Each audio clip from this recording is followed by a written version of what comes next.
Hello, नमस्ते. कसे आहात सगळे? छान ना? मी पण मस्त आहे. आज आपण आयुष्यात जरा मागे फिरून बघताना, मागे वळून बघताना काय जाणवते, हे कशासाठी वळून बघायचं म्हणजे काही आपण चुका केल्या असल्या तर आपल्या पुढचे पिढीला त्या सुधारायची वेळ मिळेल. आपल्याकडे एक म्हण आहे ना, पुढचेला ठेच मागचा शहाणा म्हणून. एवढ्यासाठी जरा मला वाटलं आपण आपल्या आयुष्याकडे इन जनरल मागे बघताना काय जाणवते आपल्याला, आपण काय चुका करू नये. आता पहिलं आपलं बालपण म्हणा, 1 ते 5-6 वर्षापर्यंत छान असतो, अगदी मस्त खेळत बिळत असतो, सगळे प्रेम करत असतात. त्यातलं आपल्याला काही विशेष आठवत नाहीये, पण आपले हे मुलाबाळांचं नातवंडांचं बघताना आपल्याला वाटतं आपण पण असंच होतो, आपले पण असेच लाड करत असणार. नंतर शिक्षण चालू होते, जवळजवळ 20-22 वर्षापर्यंत म्हणा हे शिक्षण चालू असते. तेव्हा छान आपण अगदी मजेत असतो, कशाचा ताणतणाव नाही, आई वडील सगळं आपल्याला हवं तर पुरवतात. अगदी हा काळ आपला मजेत जातो. मग 25 ते 40 पर्यंत काय होते, 25 पर्यंत आपल्याला नोकरी लागते. मग नोकरी लागल्यावर लग्नाचं बघतात, लग्न होते, मुलं बाळं.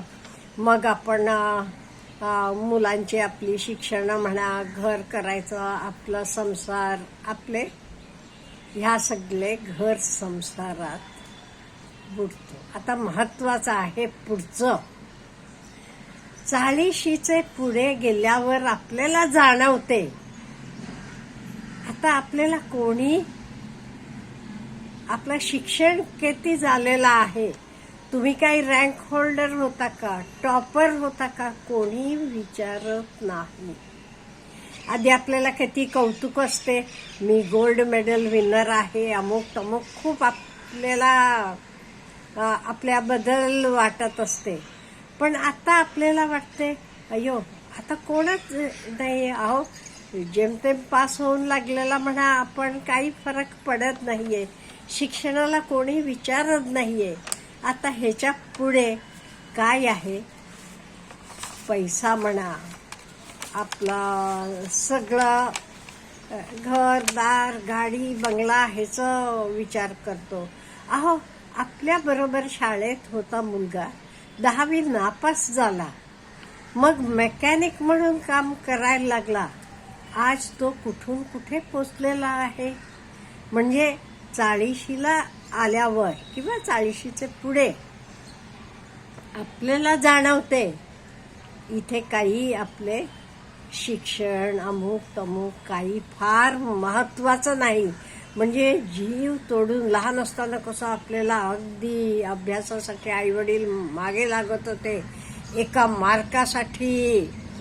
तुझे मित्राला त्याला बघ एवढे मार्क पडले तुला, आता कळते हे काही उपयोगाचं नाहीये. किंवा आपल्याकडे भाजी विकायला येतो, तो आपल्यापेक्षा कधी कधी जास्त मिळवत असतो, त्याच्या 20-25 गाड्या असतात भाड्यानं दिलेल्या, दिवसाला त्याला 400-500 प्रत्येक गाडी मागे भाडं मिळते. त्याच्याशिवाय हा टाइमपास म्हणून ह्याचे गाडीवर विकतो तर वेगळं, आणि टॅक्स नाही काही नाही. आपल्याला जाणवते म्हणजे काहीतरी वेगळं आहे. 50शी ओलांडल्यावर आपल्याला जाणवते, आधी आपण एकदम देखणे होतो, आपला गुड लुक्स, सुंदरता ही सगळी टाइम बिईंग होती. आता त्याचं काही कोणी एवढं कौतुक करत नाही किंवा हे आपल्याला जाणवायला लागते. आणि वयाची 60 येते, आपण रिटायर होतो.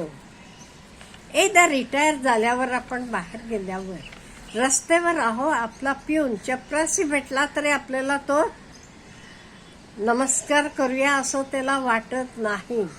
आपण ऑफिसमध्ये साहेब म्हणून असताना सगळे कसं वागत होते, सगळ्यांना वाटायचं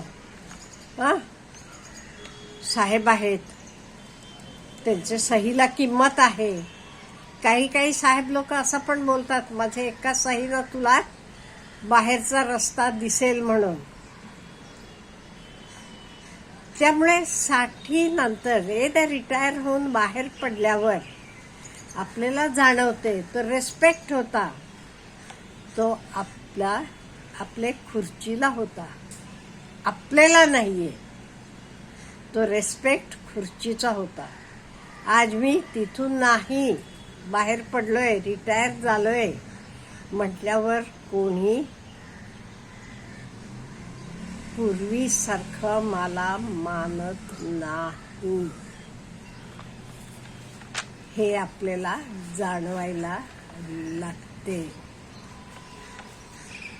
70 आल्यावर आपण हौसेनं मोठं घर बांधलेलं असते.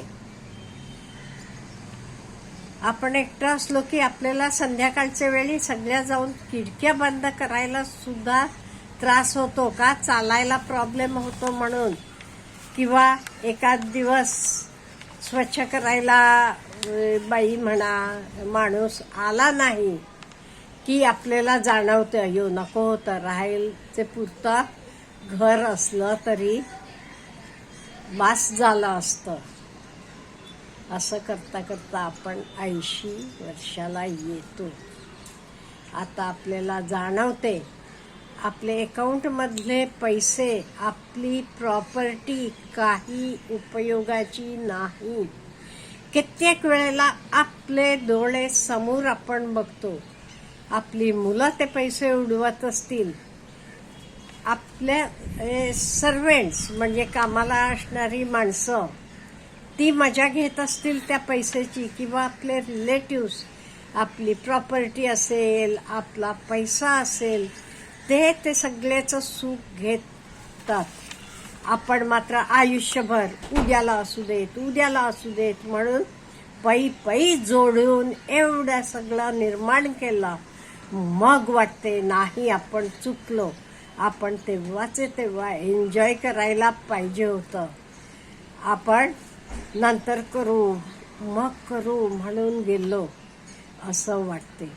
माझ्या मैत्रिणीची एक तुम्हाला गोष्ट म्हणजे चालू आहे अजूनही. 2-4 दिवसापूर्वी फोन आला होता तिचा.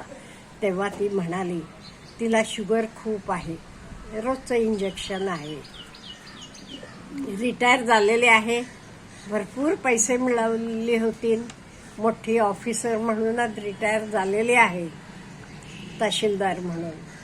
मुलांना मुली सकट चांगली मोठी घरं नाहीये, बंगले म्हणून बांधून दिलेले आहेत. आज मुलं बोलत सुद्धा नाहीत. मुलगी जरासं वागतीये, पण तिलाही माहीत आहे वेळेला आता माझे भाऊच मला उपयोगाला येणार, आईला काही जास्त होत नाहीये. आणि त्यामुळे ती स्वतंत्र एका घरात राहते. कामाला बाई ठेवलेली आहे 24 तास. तिचं ATM कार्ड सुद्धा मुलीच्या हातात असते. हिला जास्त काही घरात आणून ठेवला, साखर सुद्धा मुलगी आणून ठेवत नाही का, हिनं जास्त चहा कॉफी करून प्याली, हिला शुगर वाढलं, काही झालं की आम्हाला बघावं लागते म्हणून. खायला सुद्धा तसंच, आण म्हटलं तर अगदी एवढूसा आणून ठेवते. परवा रात्री तिला एकदम चक्कर आली, मग काय घरात होतं तर काहीतरी खाल्लं. तसं ती म्हणत होती काय उपयोग एवढे पैसेचं ह्याचं काही. मुलगी म्हणते तुझ्यासाठीच मी हे करते, उद्या तू पडलीस तर कोण करणार हे सगळं तुझं, म्हणून तू एवढी तरी राहावी म्हणून मी बंधन घालते. उद्या डायलिसिस करावं लागला आठवड्याला 2 वेळेला, कोण सगळं करणार. त्यामुळे मी म्हणते तुला जरासं तोंड बांध म्हणून. ही खायची भयंकर तिला हौस हो, आधी पहिल्यापासून खूप खायला आवडायचं, आणि आता काही नाही. म्हणून मला म्हणायचं आहे, अशी वेळ कोणावरही येऊ नये. त्यामुळे जेव्हा आपल्या हातात असते तेव्हा एन्जॉय करत जावा. नाही उद्याला ठेवतो, उद्या करीन, नंतर करीन म्हणून ठेवू नका. त्यामुळे मला असं वाटते का म्हणजे आपण सगळ्यांनी त्या वेळेला आपल्याला काय आनंद घेता येतो तो आनंद घ्यायला पाहिजे. नंतर उद्या करीन, परवा करीन म्हणून नाही. नंतर काय होणार? आपल्या समोर आपले पैशाचा बाकी सगळे उपभोग घेत असणार, आपण मात्र हेल्पलेस असणार. असं होऊ नये. म्हणून तेव्हाच तेव्हा आपल्याला वाटते ना काही खाव्या म्हणून खाऊन टाका. कुठे फिरायला जाऊया वाटते ना, फिरून या. हल्ली सिनियर सिटीजन्सांना सुद्धा ट्रिप्स असतात, काळजी घेतात. कुठे कुठले देवळाला कुठे काही मदत द्यावी वाटते, देऊन टाका. आपले हात पाय कंप्लीट थकले का नाही, आपण पूर्ण परावलंबी होऊन जातो. मग आपली इच्छा असली तरी आपण काहीही करू शकत नाही.